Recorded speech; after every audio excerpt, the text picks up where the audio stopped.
وَلَقَدْ عَلِمْتُمُ الَّذِينَ اعْتَدَوْا مِنكُمْ فِي السَّبْتِ فَقُلْنَا لَهُمْ كُونُوا قِرَدَةً خَاسِئِينَ فَجَعَلْنَاهَا نَكَالًا لِمَا بَيْنَ يَدَيْهَا وَمَا خَلْفَهَا وَمَوْعِظَةً لِلْمُتَّقِينَ وَإِذْ قَالَ مُوسَى لِقَوْمِهِ إِنَّ اللَّهَ يَأْمُرُكُمْ أَن تَذْبَحُوا بَقَرَةً قالوا أتتخذنا هزوا قال أعوذ بالله أن أكون من الجاهلين۔ اور تم ان لوگوں کو خوب جانتے ہو جو تم میں سے ہفتے کے دن مچھلی کا شکار کرنے میں حد سے تجاوز کر گئے تھے، تو ہم نے ان سے کہا کہ ذلیل و خوار بندر ہو جاؤ، اور اس قصے کو اس وقت کے لوگوں کے لیے اور جو ان کے بعد آنے والے تھے عبرت اور پرہیزگاروں کے لیے نصیحت بنا دیا۔ اور جب موسیٰ نے اپنی قوم کے لوگوں سے کہا کہ اللہ تم کو حکم دیتا ہے کہ ایک بیل ذبح کرو، وہ بولے کیا تم ہم سے ہنسی کرتے ہو؟ موسیٰ نے کہا کہ میں اللہ کی پناہ مانگتا ہوں کہ نادان بنوں۔ قالوا ادع لنا ربك يبين لنا ما هي قال إنه يقول إنها بقرة لا فارض ولا بكر عوان بين ذلك فافعلوا ما تؤمرون۔ قالوا ادع لنا ربك يبين لنا ما لونها قال إنه يقول إنها بقرة صفراء فاقع لونها تسر الناظرين۔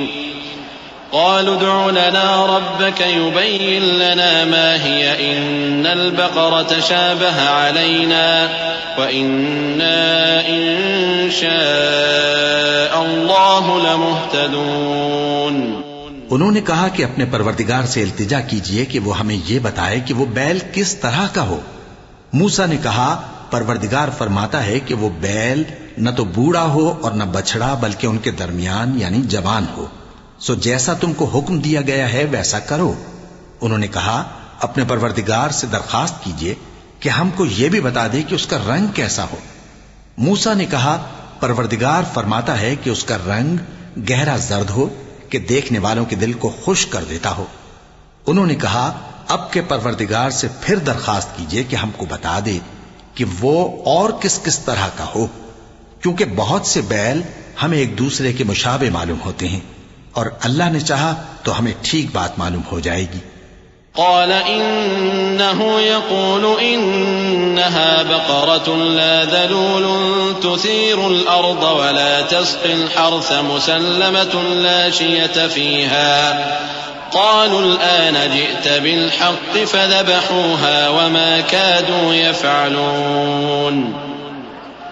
وَإِذْ قَتَلْتُمْ نَفْسًا فَادَّارَأْتُمْ فِيهَا وَاللَّهُ مُخْرِجٌ مَا كُنْتُمْ تَكْتُمُونَ فَقُلْنَا اضْرِبُوهُ بِبَعْضِهَا كَذَلِكَ يُحْيِي اللَّهُ الْمَوْتَى وَيُرِيكُمْ آيَاتِهِ لَعَلَّكُمْ تَعْقِلُونَ۔ موسیٰ نے کہا کہ اللہ فرماتا ہے کہ وہ بیل کام میں لگا ہوا نہ ہو، نہ تو زمین جوتتا ہو اور نہ کھیتی کو پانی دیتا ہو، بے عیب ہو، اس میں کسی طرح کا داغ نہ ہو۔ کہنے لگے اب تم نے سب باتیں درست بتا دیں۔ غرض بڑی مشکل سے انہوں نے اس بیل کو ذبح کیا جبکہ وہ ایسا کرنے والے لگتے نہ تھے، اور جب تم نے ایک شخص کو قتل کیا تو اس میں باہم جھگڑنے لگے، حالانکہ جو بات تم چھپا رہے تھے اللہ اس کو ظاہر کرنے والا تھا۔ چنانچہ ہم نے کہا کہ اس بیل کا کوئی سا ٹکڑا مقتول کو مارو، اس طرح اللہ مردوں کو زندہ کرتا ہے اور تم کو اپنی قدرت کی نشانیاں دکھاتا ہے تاکہ تم سمجھو۔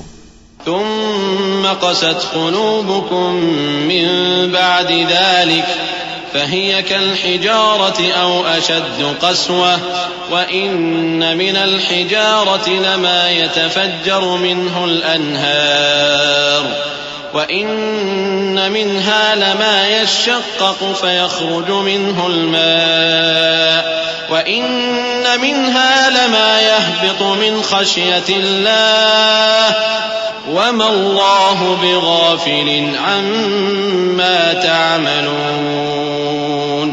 پھر اس کے بعد تمہارے دل سخت ہو گئے گویا وہ پتھر ہیں یا ان سے بھی زیادہ سخت، اور پتھر تو بازے ایسے ہوتے ہیں کہ ان میں سے چشمے پھوٹ نکلتے ہیں، اور بازے ایسے ہوتے ہیں کہ پھٹ جاتے ہیں اور ان میں سے پانی نکلنے لگتا ہے، اور بازے ایسے ہوتے ہیں کہ اللہ کے خوف سے گر پڑتے ہیں، اور اللہ تمہارے کرتوتوں سے بے خبر نہیں۔ أفتطمعون أن يؤمنوا لكم وقد كان فريق منهم يسمعون كلام الله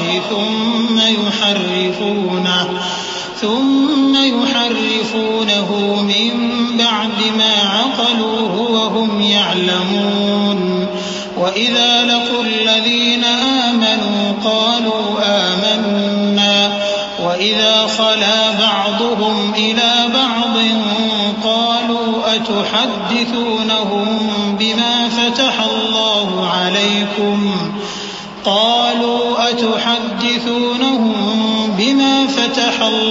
عليكم ليحاجوكم به عند ربكم أفلا تعقلون۔ مومنو، کیا تم امید رکھتے ہو کہ یہ لوگ تمہارے دین کے قائل ہو جائیں گے؟ حالانکہ ان میں سے کچھ لوگ کلام اللہ یعنی تورات کو سنتے، پھر اس کے سمجھ لینے کے بعد اس کو جان بوجھ کر بدل دیتے رہے ہیں، اور یہ لوگ جب مومنوں سے ملتے ہیں تو کہتے ہیں ہم ایمان لے آئے ہیں، اور جس وقت تنہائی میں ایک دوسرے سے ملتے ہیں تو کہتے ہیں جو بات اللہ نے تم پر ظاہر فرمائی ہے وہ تم ان کو اس لیے بتائے دیتے ہو کہ قیامت کے دن اسی کے حوالے سے تمہارے پروردگار کے سامنے تم کو الزام دیں۔ کیا تم سمجھتے نہیں؟ اولا يعلمون ان الله يعلم ما يسرون وما يعلنون ومنهم اميون لا يعلمون الكتاب الا اماني وان هم الا يظنون فويل للذين يكتبون الكتاب بأيديهم ثم يقولون هذا من عند الله